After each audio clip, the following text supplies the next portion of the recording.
Day 1 and 2 7 minutes call మాట్లాడితే నాకు 6కి రిపీట్ అయింది. డే 3లో 15 మినిట్స్ మాట్లాడితే 6:8కి రిపీట్ అయింది. అదే డే 7లో నేను అసలు కాలే మాట్లాడలేదు. సో ఆ డేలో 5:53.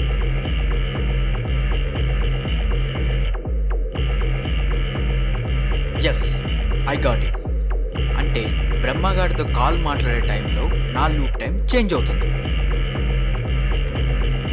ఈరోజు వాడితే ఎన్ని మినిట్స్ మాట్లాడాను?